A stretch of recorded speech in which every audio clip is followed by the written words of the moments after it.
Dan hari ini kita seperti biasa ada talk show kesehatan yang insya Allah dari RSUD Sekarwangi, dan tema yang akan kita bahas tentang pelayanan kontrasepsi. Waduh, ini bahasannya menarik sekali untuk kaum perempuan ya, untuk kaum ibu-ibu tentunya. Dan narasumber sudah hadir bersama Dr. Khomeini ASPOG, SUBSP, Obginsos MMRS. Beliau adalah dokter subspesialis obstetri dan juga ginekologi sosial. Waduh, selamat pagi, dokter. Apa kabar? Alhamdulillah. Assalamualaikum warahmatullahi wabarakatuh. Buat sobat Dian ya. Betul sekali. Sehat ya, dok? Alhamdulillah. 21 menit. Jalanan barusan gimana nih? Ya, seperti biasa ke arah Sekarwangi ya.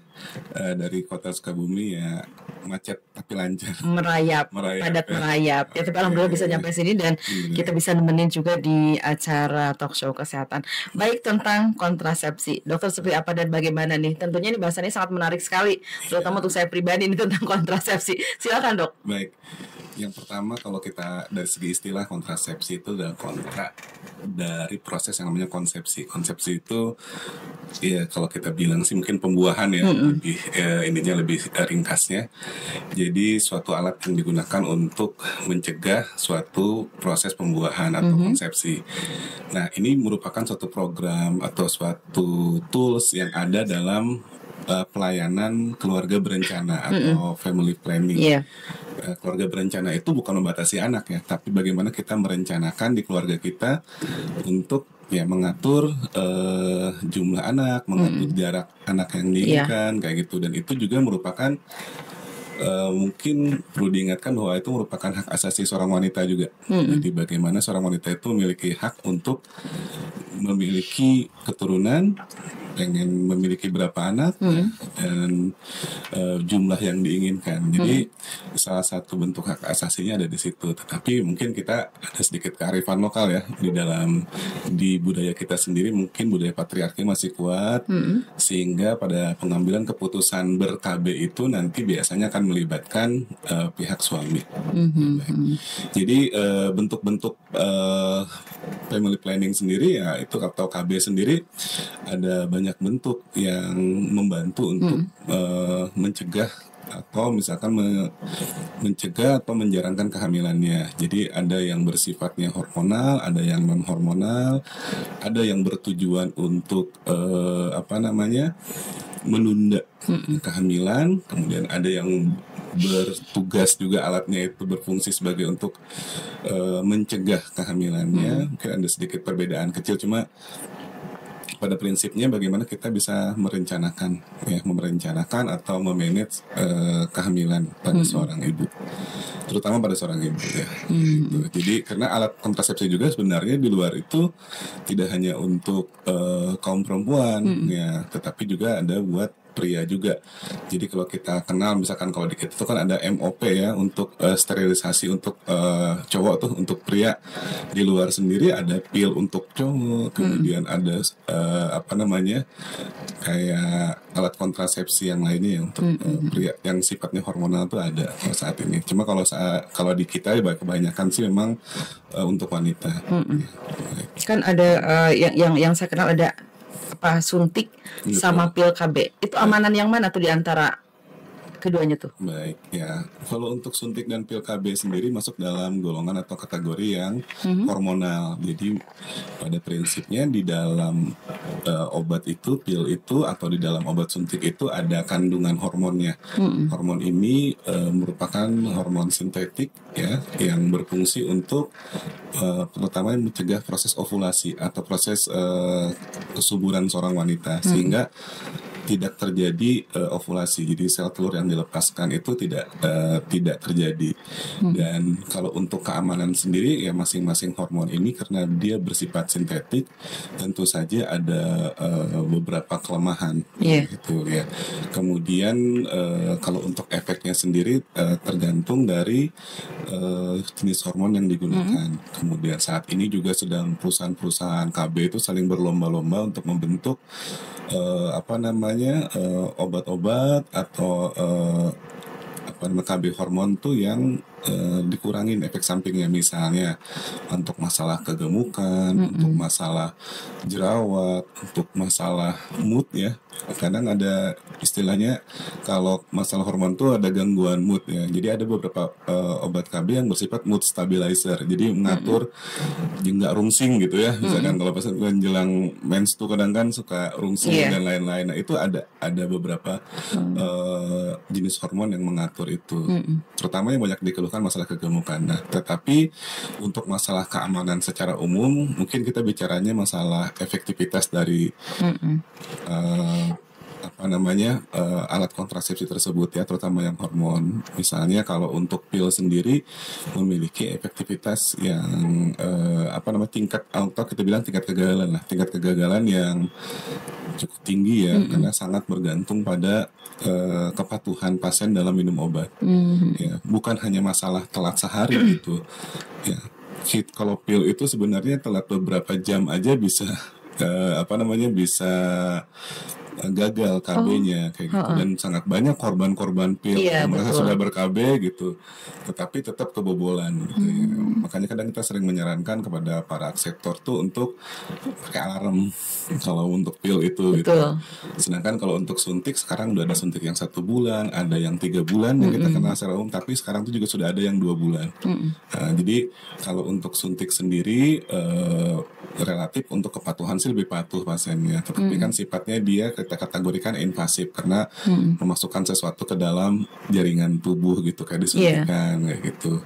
Kalau dari segi keamanan, kalau untuk dilakukan oleh tenaga kesehatan yang sudah sudah berlisensi atau sudah memang kompeten di bidangnya sih tidak masalah. Ada untuk semua jenis kontrasepsi itu perlu resep nggak, Dok? Baik, jadi pada beberapa hal tadi kan sudah dijelaskan bahwa yang pertama untuk kontrasepsi yang bersifat hormonal itu kita memberikan suatu zat hormonal yang sintetik dan kadarnya itu lebih kuat mungkin bisa beratus kali lipat dari hormon aslinya gitu. Karena dia kan berfungsi untuk mencegah proses alamiah tubuh, sehingga pada penggunaannya memang harus dia terpantau. Jadi nggak boleh yang sifatnya itu dibeli sendiri gitu. Karena kan ada beberapa tuh pasien yang pengen beli sendiri untuk pilnya, tetapi kan kita juga pada saat pemberian itu juga kita melihat efek samping yang ada pada yang diderita pada pasien tersebut. Apakah ada masalah, misalnya kalau untuk hormonal tuh apakah ada kista di situ, karena kista akan dia terpicu dengan hormon tersebut, apakah ada permasalahan yang lainnya ya. Kemudian kalau untuk yang dijual bebas sebenarnya yang kebanyakan yang non hormonal, misalnya kondom kayak gitu kan dijualnya bebas. Iya, kemudian kalau untuk ya mungkin dijual bebas tapi mungkin malu kali ya, buktinya masih ada gitu. Masih malu-malu meskipun di Alfamart itu sudah banyak ya, cuma ya itu kadang-kadang ada yang pas saya Dok minta diresepin aja lah kalau daripada saya beli sendiri. Malu ya, gitu, mungkin malu gitu. harus ada kode sendiri. Iya, kalau ada kertas resep kan kayak lebih enak. Cuma ya untuk saat ini sih mungkin udah nggak terlalu ini lagi ya, udah nggak terlalu sungkan lagi. Kemudian kalau kalau untuk sifatnya, kalau untuk yang hormonal ya biasanya ya harus memerlukan resep. Dokter, untuk penggunaan vel sendiri aman itu harus berapa lama sih gitu? Baik, untuk penggunaan KB-KB hormonal kalau misalkan udah lewat dari 5 tahun terutama ya sebaiknya dipantau. Apalagi kalau kita startnya menggunakannya usia di atas 35 kayak gitu. Jadi kita lebih bisa memantau ini beberapa hal mungkin yang secara simpel yang bisa kita kaitkan gitu ya dengan yang hormonal itu, misalnya dengan tadi kayak kista, kemudian kayak benjolan di payudara kayak gitu itu juga perlu penilaian kalau pemakaiannya jangka panjang. Cuma memang sampai sejauh ini sih KB hormonal seperti pil kayak gitu relatif mudah didapat, kemudian harganya juga terjangkau seperti itu. Tetapi memang penggunaannya memang kita harus kita perlu kepatuhan, yang kedua memang perlu pemantauan. Apakah ada kalau misalkan kita KB hormonal atau KB pil Misalnya udah 3 tahun, Baik. terus kita pengen ganti nih gitu kan ya sama suntik. Apa perlu jeda atau bisa langsung gitu dok? Baik. Jadi pada prinsipnya kalau untuk KB hormon itu kan misalkan pil itu isinya hormonal di situ. Hormon ini dijaga kestabilannya dalam tubuh. Misalkan kita minum, kemudian nanti akan turun, minum lagi, naik lagi, turun lagi, minum lagi gitu ya. Ya pada saat kita ingin mengganti ini, kita akan mempertahankan fungsi standar dari hormon yang sudah ada. Sehingga memang yang pertama sih sebenarnya kalau untuk level hormonal sih bisa kita langsung sambung gitu dengan penggunaan hormon yang lain. Kalau misalkan suntik itu pada dasarnya juga sama. Jadi isinya itu hormon, tapi dia disimpan, istilah kita di deposit dalam otot. Jadi ditaruhnya dalam otot. Jadi misalkan ada 3 cc dalam otot kita. Nanti diserap sama kapiler darah bertahap gitu. Selama 3 bulan baru habis gitu.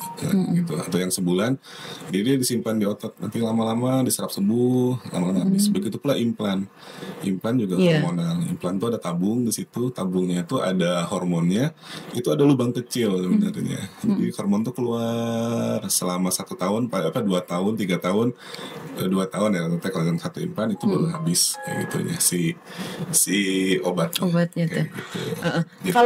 Kalau KB sama pil, KB kan kalau pil kan bisa tiap bulan kita dapat menstruasi. Baik. Sementara untuk yang suntik kadang-kadang nggak dapat gitu dok. Dapat ya. Iya. Memang kalau secara klinis sih memang permasalahan karena tadi kita dalam hal ini kan menggunakan KB hormon itu kita memanipulasi tubuh untuk supaya tidak terjadi kesuburan. Artinya memang ada konsekuensi juga yang akan kita hadapi. Yang pertama misalkan ketidakteraturan siklus haidnya, dan itu merupakan hal yang wajar sih kalau kita. Kenapa? Karena kita memanipulasi tubuh kita gitu dengan obat itu. Jadi yang tadinya siklusnya reguler tiap bulan, sekarang jadi tidak. Ya itu tergantung juga yang pertama sama jenis hormon yang digunakan. Ada 2 sih sebenarnya, jenis umumnya jenis estrogen dan progesteron. Yang kedua berkaitan juga dengan kadar normal dari hormon yang ada pada masing-masing akseptor gitu. Jadi misalnya kadar hormonnya memang tadinya tinggi kayak gitu, mungkin ditambahkan dengan ini mungkin berbeda-beda. Ada yang dapat haid, ada yang tidak haid ya. Yang pertama untuk jenis obatnya gitu, jenis hormonnya misalkan yang KB yang menggunakan hormon estrogen relatif biasanya akan ada menstruasinya gitu. Kenapa? Karena estrogen ini dia masih berfungsi untuk meningkatkan ketebalan dari dinding dalam rahim atau dinding endometriumnya. Nah, ketika dinding dalam rahim itu ada penebalan, ya nanti akan ada darah yang keluar atau menstruasinya, dan biasanya nggak sebanyak kalau tidak ber-KB. Iya. Tetapi pada jenis-jenis yang progesteron only, yang isinya hanya hormon progesteron aja, relatif ya dia tidak dapat haid, jarang haid biasanya karena tidak ada hormon yang membantu untuk menebalkan dinding rahimnya. Jadi dia relatif yang 3 bulan kok saya nggak mens ya kayak gitu. Tetapi itu hal yang sebenarnya secara klinis kalau kita ber-KB hormon itu merupakan hal yang dimaklumi, gitu. Bisa dimaklumi. Dan ada beberapa penyimpangan, misalkan ada beberapa gangguan penggunaan KB hormon, misalnya tuh ada yang namanya withdrawal bleeding atau ada istilah breakthrough bleeding. Jadi ada pendarahan setelah kita nggak pakai KB, kok tiba-tiba saya ngedarah lagi. Itu ada juga proses perubahan itu. Jadi ketika kita misalkan di stop nih KB-nya, kok jadi pendarahan aja, jadi yang tadinya siklusnya cuma seminggu kok jadi 20 harian kayak gitu. Nah itu biasa juga ada pengaruh dari hormon sebelumnya. Jadi yang perlu ditekankan ya yang pertama ya kita harus memahami kondisi-kondisi yang kita anggap sebagai hal yang wajar gitu ya.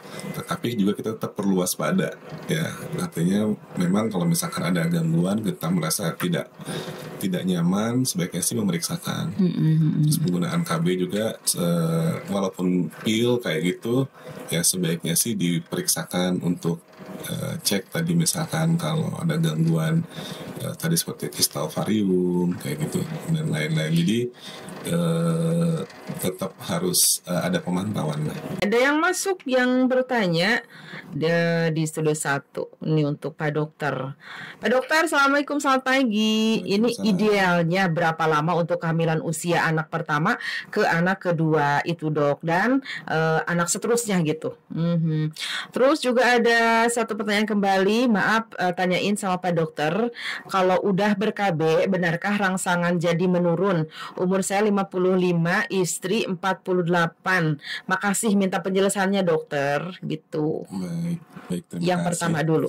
Yang Ideal berapa lama? pertama, ideal mungkin kalau kita strict pakai angka ya mungkin saya sarankan 3 tahun ya kalau untuk jarak minimal punya anak berikutnya gitu. Kenapa? Yang pertama masa menyusui itu lebih kurang 2 tahun yang ideal, dan kemudian ada 1 tahun fase untuk biar yang dari segi anak sendiri dia merasa cukup secara emosional juga mendapat kasih sayang orang tuanya gitu ya. Yang kedua juga dari ibu juga memiliki waktu yang cukup untuk dia bisa recovery baik secara fisik maupun secara mental juga ya, sambil bapaknya secara finansial juga ini ya apa namanya memiliki waktu yang cukup untuk merencanakan memiliki anak berikutnya. Pada dasarnya itu memang perlu direncanakan, apalagi di zaman saat ini ya kebutuhan itu cukup banyak. Jadi secara medis gitu dari segi fungsi organ dan lain-lain juga disarankan sih memang di atas 2 tahun ya. Jadi mungkin kalau secara angka disarankan minimal 3 tahun untuk jarak anak berikutnya. Kemudian kalau untuk ada sedikit apa namanya atau gangguan desire atau hasrat seksual, pada beberapa literatur itu memang ada disebutkan penggunaan KB itu, jadi ada berkaitan juga. Dan tetapi ada juga KB-KB yang terutama hormonal itu karena ini ada keluhan dari akseptor juga dicari solusinya gitu ya, yang berkaitan juga untuk ibaratnya meningkatkan gairah seksualnya kembali ya. Kalau untuk usia sendiri walaupun tanpa ber-KB memang kalau di atas sebenarnya sih udah di atas 35 ya, apalagi seorang wanita misalkan di atas 40 itu sebenarnya gairah itu mungkin agak berbeda, agak berkurang juga. Akan tetapi sebenarnya kalau untuk hal-hal seperti itu kan kita bisa siasati dengan penggunaan kayak terapi suli hormon yang ini untuk meningkatkan moodnya, untuk meningkatkan hasrat seksualnya. Ada beberapa terapi juga yang bisa kita berikan pada gangguan itu. Oh, jadi seperti itu ya. Jadi bisa menurunkan. Ada gangguan hasrat seksual. Jadi sebenarnya sih bukan efek secara. Jadi ketika obat itu diberikan kan sebenarnya ada beberapa hal yang kita angkat dari akseptor, atau setiap obat itu pasti akan ada feedback yang kita kenal dengan efek samping atau ada gejala ringan atau apa. Jadi itu kita dapatkan dari laporan dari pasien.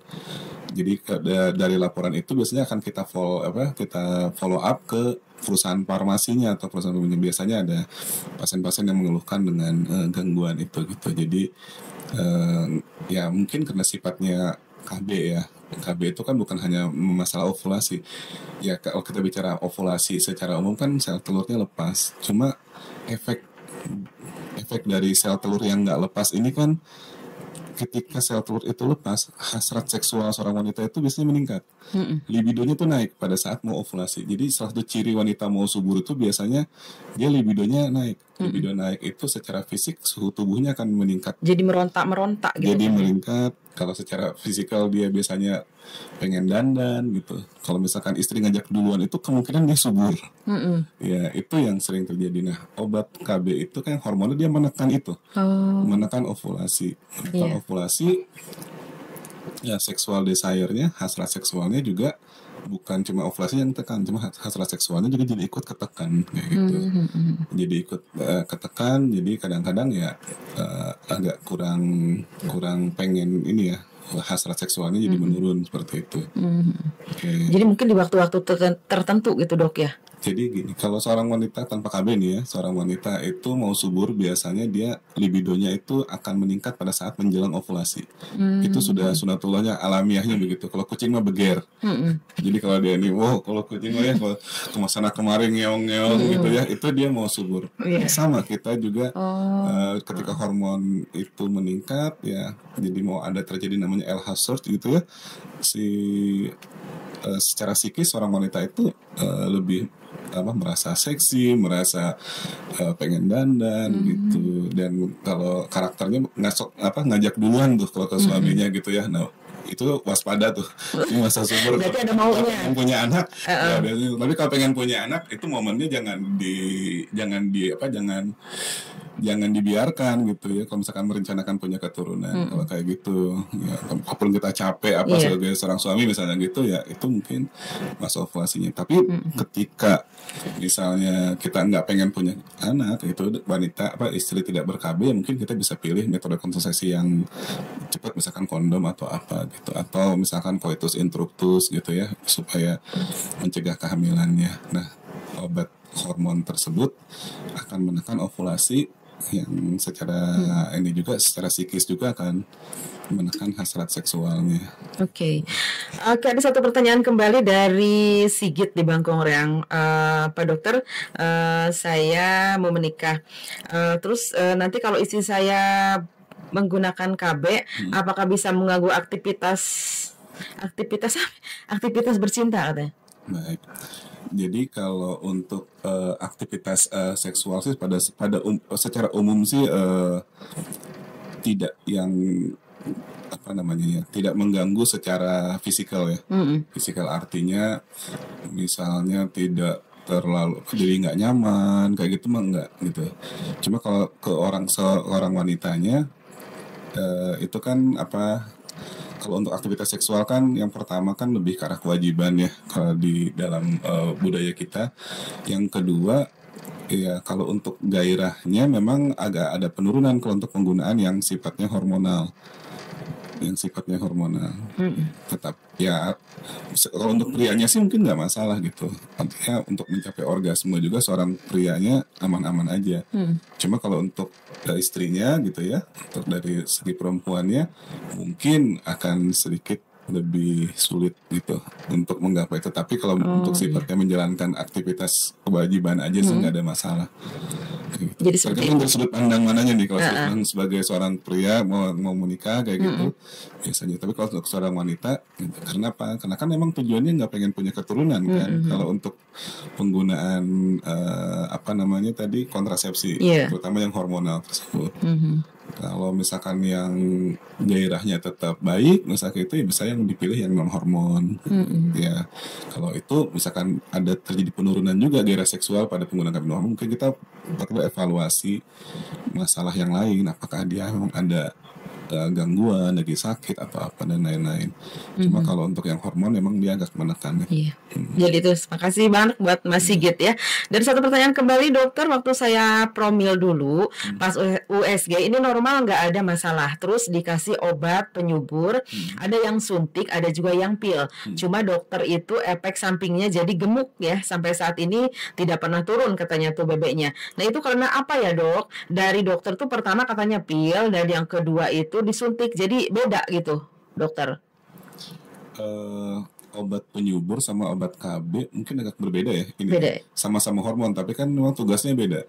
Kalau untuk penyubur justru dia akan memperbaiki ovulasinya. Kebalikannya gitu. Kalau untuk yang KB itu kan sifatnya dia menghambat justru.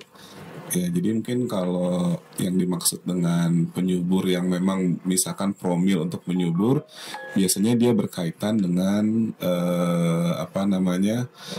ovulasinya gitu nanti. Jadi kita nggak bicara tentang pil KB gitu ya. Kalau tentang penyubur itu, kalau untuk efek kegemukan memang ada beberapa yang memodulasi atau yang memicu peningkatan deposit dari lemak kayak gitu. Tapi secara umum sih kalau penyubur itu kan digunakannya bukan dalam jangka panjang. Biasanya penyubur itu mereka punya target sendiri ya untuk pemberiannya. Mereka dalam hal ini tuh dokter kandungan yang bergelut di subspesialis misalkan fertilitas kayak gitu. Jadi nggak bisa sembarangan karena penyubur itu dia punya target pemberian dan obatnya juga nggak murah gitu ya. Jadi nggak yang selalu dibikin subur gitu. Itu berbeda sedangkan kalau untuk KB yang bersifat hormonal pemakaiannya lebih jangka panjang dan yang biasanya yang sering bikin gemuk itu yang KB yang ini ya, yang KB ya, bukan penyuburnya. Iya. Gitu. Ini katanya seminggu dokter, betul, cuman mahal katanya gitu, hehe gitu. Pada segala nih. Iya, berarti memang ada responnya. Kalau untuk kegemukannya biasanya enggak yang langsung berefek kegemukan gitu ya. Cuma mungkin ada hal yang lain juga perlu dikaji, apakah merubah pola makannya dan lain-lain. Cuma kalau untuk memobilisasi lemak dalam waktu yang lama itu kayaknya sih enggak sih. Kalau penyubur tuh sebenarnya jarang yang gemuk, jarang. Kenapa? Karena dia makanya cuma sebentar. Iya. Mungkin dari faktor bahagia ya. Iya. Bisa jadi. Tapi sudah dapat ya? Belum dapat. Kalau masih berusaha. Iya. Kalau saya kan spesialis kandungan yang mengambil subspesialis obginsos ya. Obginsos memang lebih kita banyak terutama tentang masalah KB juga berkaitan sama epidemiologi dan lain-lain. Pengalaman tentang masalah punya keturunan itu sebenarnya paling sering saya dapatin ya dalam pengalaman bekerja itu pada saat seorang itu sudah ikhlas sebenarnya. Nggak tahu aja. Udah mulai ikhlas. Artinya sudah mulai, kan kita harus yakin bahwa keturunan itu memang titipan dari yang di atas. Iya. Ya sudah coba nyubur, bayi tabung bahkan kayak gitu. Jadinya pas alamiah aja. Banyak beberapa kayak gitu. Jadi ya insya Allah mudah-mudahan cepat dikasih keturunan nanti ya. Amin. Dokter, ini bisa terbebas dari penyakit menular nggak kalau kita menggunakan KB? Baik, jadi KB yang berfungsi untuk mencegah penyakit menular seksual itu saat ini adalah kondom. Jadi sejauh ini sih kami juga banyak ibaratnya membantu untuk mengedukasi masyarakat untuk penggunaan kondom ya. Ya kenapa? Karena perilaku seksual itu kan ya memang sih kita bicara yang ibaratnya yang formalnya kan ya suami istri seperti itu ya. Tetapi kan namanya perilaku seksual kan macam-macam nih gitu. Ya mengingatkan aja buat masyarakat kayak gitu. Ya kalau kita memiliki aktivitas perilaku seksualnya yang cukup tinggi ya itu kondom itu wajib kayaknya. Karena itu sangat-sangat membantu dan memproteksi kita terutama untuk mencegah penularan penyakit menular seksual. Kalau yang suntik pil gitu enggak, pilihannya cuma kondom. Oke. Dokter, untuk praktek dokter sendiri di RS Karwangi itu setiap hari apa? Lo bisa pakai BPJS nggak, Dok? Iya, selama ini kita pelayanan dengan BPJS maupun pelayanan umum. Kebetulan kalau untuk poliklinik saya kebagian di hari Kamis ya. Hari Kamis. Oke, jadi seperti itu. Ada tambahan dokter karena memang waktunya sudah tidak mencukupi. Kita ambil kesimpulan untuk bahasan kita untuk hari ini. Baik. Jadi yang pertama perlu diingatkan lagi bahwa ber-KB itu bukan membatasi anak ya pada prinsipnya, tetapi bagaimana kita merencanakan keluarga kita untuk ya memprogram atau memberikan perencanaan untuk memiliki jumlah anak berapa, kapan punya anak ya. Kemudian juga yang kedua, KB itu sendiri merupakan suatu layanan yang bersifat private juga, artinya disesuaikan dengan kebutuhan kliennya, jadi kebutuhan akseptornya. Ya orang beda-beda, kita nggak bisa langsung kamu harus pakai ini. Misalnya tadi kalau misalkan usia sudah di atas 35, kemudian anak sudah cukup, disarankan metode kontrasepsi jangka panjang seperti MOW atau steril, implan, IUD kayak gitu, minimal suntik 3 bulan gitu. Tapi kalau untuk yang yang misalkan baru menikah, ingin menunda kehamilan dulu, pengen berkarir dulu, pengen ini, kita bisa pakai metode kontrasepsi yang jangka pendek. Misalnya kalau untuk pemilihan semacam pil KB kayak gitu ya, kondom, kemudian misalkan yang suntik yang 1 bulan kayak itu pilihan-pilihan yang bisa diambil. Karena tadi KB itu juga bersifat private ya ke masing-masing klien. Kemudian untuk penggunaan KB sendiri, terutama yang hormonal, sebaiknya disarankan untuk rutin memeriksakan secara berkala lah, ya, untuk kondisi tubuhnya gitu ya. Salah satunya kita untuk screening yang bisa kita lakukan di rumah, misalkan sadari ya untuk pemeriksaan payudara sendiri gitu. Misalkan kita penggunaan KB udah lama nih yang hormon, ya dicek apakah ada benjolan di payudara atau apa. Yang kedua ya mungkin kalau ada waktu kita USG seperti itu untuk melihat apakah ada risiko-risiko yang lainnya seperti kisto ovarium. Oke, mungkin itu aja. Oke, terima kasih banyak dokter untuk bahasan untuk hari Kamis ini tanggal 6 November 2025 tentang pelayanan kontrasepsi, dan terima kasih banyak untuk Sobat Muslim yang masih setia bersama DNFM ya. Terima kasih juga buat Bunan Flastika di Studio 1 Radio DNFM. Ada Bapak Kohir juga selamat siang. Ada juga Omnya juga terima kasih Pak Dokter, dan juga Dovin MG juga mengucapkan terima kasih. Insya Allah di lain waktu kita bisa ketemu lagi. Selamat pagi menjelang siang, sukses selalu, dan wassalamualaikum warahmatullahi wabarakatuh. Assalamualaikum warahmatullahi wabarakatuh.